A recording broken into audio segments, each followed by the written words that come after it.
Vamos a hablar entonces del bandolero José María Hinojosa Covacho, también llamado el Tempranillo. Es un lindo nombre para un bandolero. Jauja es una aldea perteneciente a la ciudad de Lucena, ubicada en la campiña cordobesa. Me refiero a Córdoba, la Sultana, en España. En aquella aldea, en 1805, nació un niño y le pusieron José María. Era hijo de Juan Hinojosa y María Covacho. La madre del niño era una dama de extraordinaria hermosura. Parece que la vida de aquel matrimonio era difícil. Juan Hinojosa trabajaba en el campo, pero por esos tiempos la sequía era tan terrible que nada crecía en el campo y lo único que se podía hacer era salir de caza, a cazar. Un día, cuando José María ya tenía 11 años, Juan, el papá, fue hallado malherido. Lo encontraron unos arrieros que lo conocían, lo llevaron hasta su casa y poco después Hinojosa murió sin poder informar acerca de lo que le había sucedido. José María, que era monaguillo, dejó la iglesia, imagínense, y salió a trabajar para poder sostener a su madre. Trabajó durante mucho tiempo para un vecino gitano. Pasaron algunos, no sé, le ayudaría a adivinar. Pasaron algunos años y el gitano, viendo que José María ya era un mozo, resolvió revelarle las circunstancias en las que había muerto su padre. Le dijo, mirá, ya eres un hombre adulto, te diré cómo murió tu padre. Y le contó que el tipo había sido muerto por los disparos de uno de los más ricos hacendados de la región.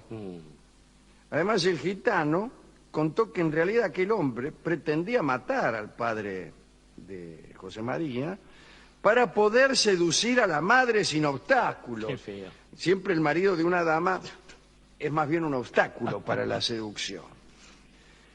Bueno, entonces José María decidió vengarse. Digo, bueno, fenómeno, me voy a vengar. Y lo hizo muy sencillamente, que es como conviene. Esperó al tipo en un recodo del camino que conducía a Aguilar de la Frontera, le salió al paso y lo liquidó de un tiro. Y entonces volvió a la casa del gitano y le contó lo que había sucedido. Es más sencillo no pudo ser realmente. Pero el gitano no estaba, así que no sé cómo se lo contó. En realidad se lo fue a contar, pero el gitano no estaba. Habrá empezado a hablar solo, vio como es uno cuando acaba de pegarle un tiro a un hacendado en un camino que lleva a Aguilar de la Frontera. Ahora, muy bien, al rato encontró en la casa del gitano, mientras hablaba solo, a una amante del gitano que lo estaba esperando. Se llamaba María Fuensanta. ¿Qué está haciendo, señorita? Aquí estoy esperando al gitano que es mi amante. Pues la mujer, sorprendida por la precocidad de José María en esto de cometer asesinatos, ya que el tipo no vaciló en contárselo a esta chica ante la ausencia de todo gitano, asombrado por la precocidad, lo llamó el Tempranillo, y así se lo conoció en la historia. El Tempranillo de aquí, el Tempranillo de allá. Bien, el Tempranillo, para evitar la acción de la justicia, se marchó a las sierras, que es lo que hace uno en aquellas regiones cuando comete un delito. Y empezó a vivir oculto allí, ya que bastó con contárselo a esta mujer para que lo supiera todo el mundo, ¿no? Cada tanto regresaba a encontrarse ¿con quién? Con esa mujer, con María Fuensanta, porque me olvidé de decir que mientras esperaban al gitano y una vez que el Tempranillo hubo terminado su relato, tanto para matar el tedio se hicieron amantes. Y cada tanto el tipo volvía de la sierra y le hacía una visita a la Fuensanta. Pero un día coincidió la visita de José María con la del gitano, que continuaba siendo el amante. Es decir, la mina tenía dos amantes, uno en la legalidad del comercio, que era el gitano, y el otro en la ilegalidad de las sierras. Justo un día cayeron los dos a la misma hora, y el gitano, muerto de celos, le prohibió al Tempranillo que volviera a aparecer por ahí. Le dijo, te prohíbo, oh Tempranillo, que vuelvas a aparecer por aquí. Pero el Tempranillo le dijo al gitano que no pensaba cumplir con esa orden, y ahí nomás se batieron a cuchillo. Y el gitano cayó muerto. O sea que el Tempranillo en menos de un mes se había cargado a dos.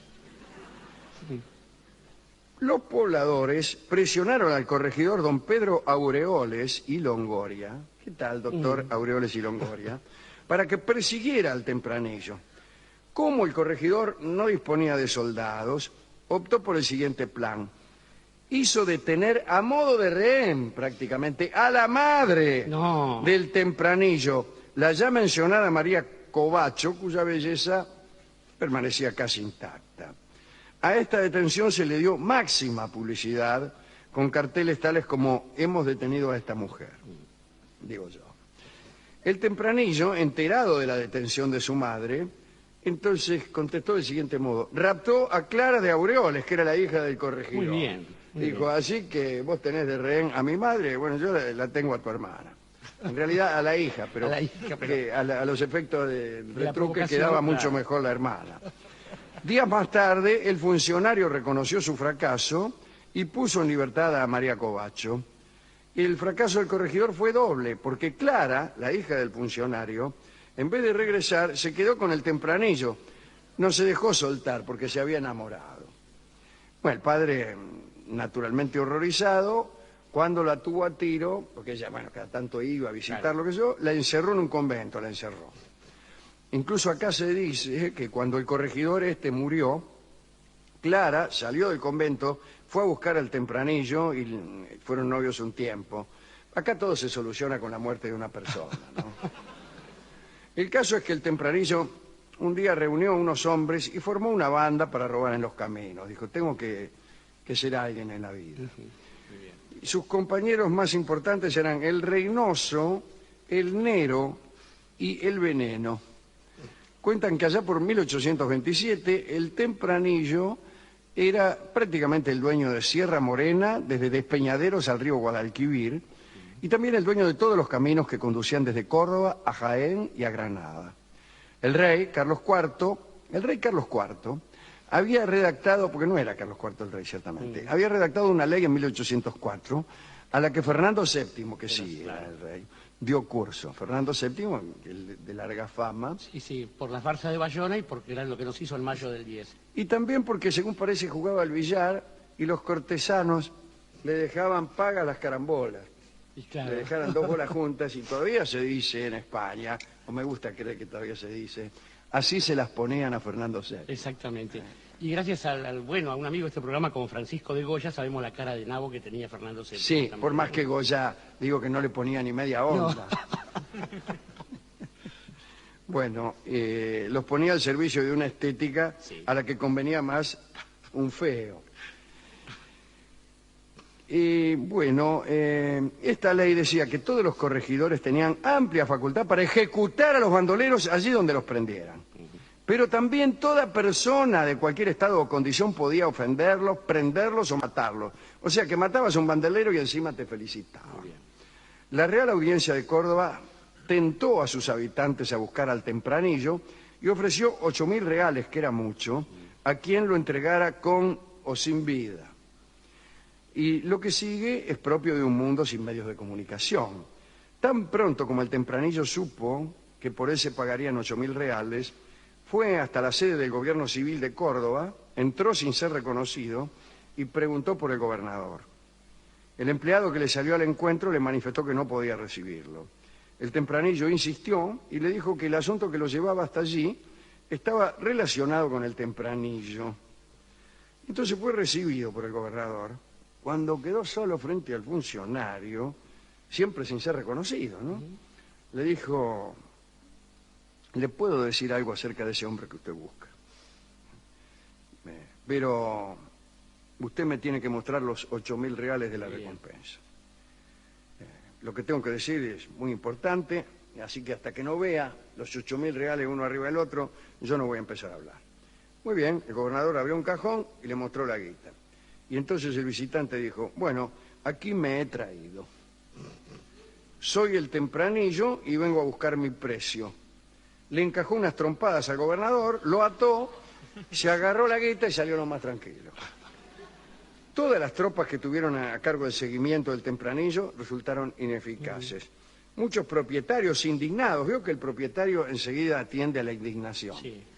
Primera característica del poseedor de un bien. Sí. Del poseedor de un bien, de aquel que detenta un derecho real, es que se indigna. Se indigna porque ve que otros le codicean el bien real. Bien, Entonces recurrieron al rey y pidieron algo curioso. Pidieron que se perdonara a los bandoleros.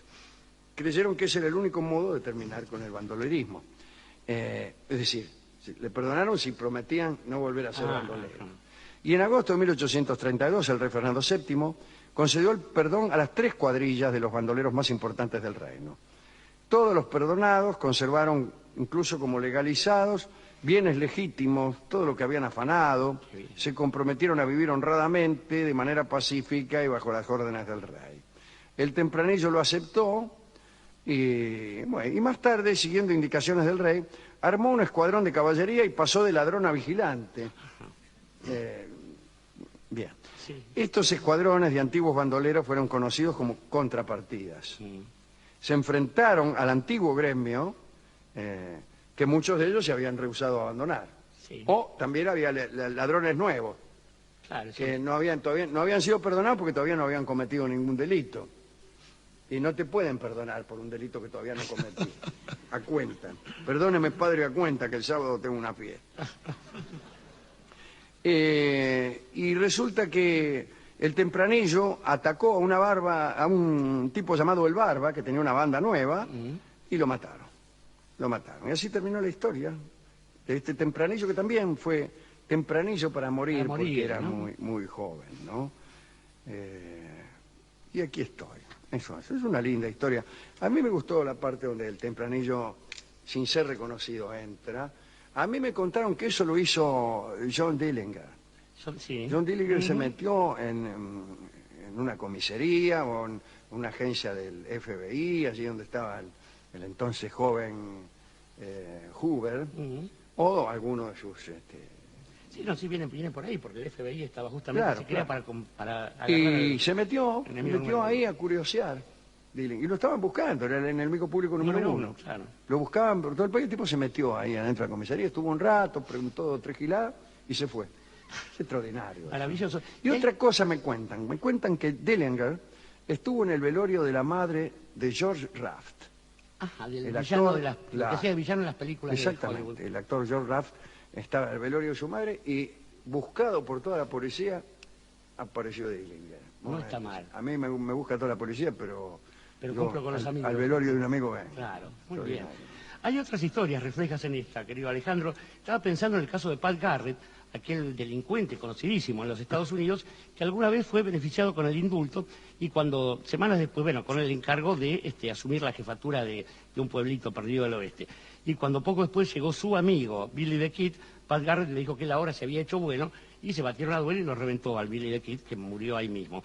Pero me parece que esto de pasarse del delito a la ley tiene una contrapartida mucho más interesante en nuestra historia, que es la de un hombre que, perteneciendo al campo de la ley, Tadeo Isidoro eran sus nombres de pila, se pasó al lado marginal, al lado que estaba en contra de esa ley, que era ejecutor de injusticias. Digo, el sargento Cruz, cuando por no dejar que se mate hacia un valiente, se pasa al lado del Martín Fierro. Y aquí le voy a decir una cosa que es obvia, que no soy yo el primero en pensar, pero no siempre la ley y la justicia corren del mismo lado. Claro, no siempre la ley y la bondad y la benevolencia corren del mismo lado. Y las instituciones y las no autoridades. siempre el poder y las instituciones que supuestamente lo representan están del mismo lado.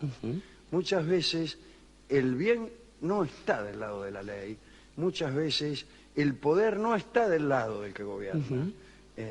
Y estas contradicciones es preciso advertirlas para no tomar automáticamente posición. Partido, claro. De todos modos conviene ser muy cuidadoso, porque tampoco es exactamente al revés siempre. No. Hay gente que tiende a simpatizar con todos los chorros solo porque le tiene bronca a los vigilantes. No, convengamos que en ciertos tiempos, allí comienzos del siglo XIX, el poder de la monarquía, que ya era un poder ciertamente demasiado, evidentemente injusto, poder del totalitarismo. Fernando VII fue un miserable que además traicionó la causa de los reformistas. Y además, recordemos cómo había sido la historia de la mamá del tempranillo, ¿no? Que había sido seducida intentado seducir un tipo que mató al marido. Sí, condados hacen condados los asentados, decía otro muchacho de por allá.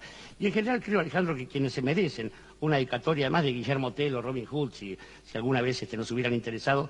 Digo, algunos paisanos nuestros que han quedado siempre del lado que no correspondía, más allá de su escasa percepción del bien y del mal.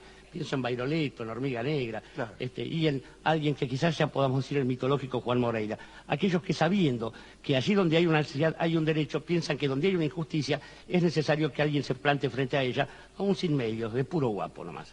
De puro guapo se llama el tango que vamos a escuchar en la versión de Horacio Salgán y Ubaldo de Lío. Adelante.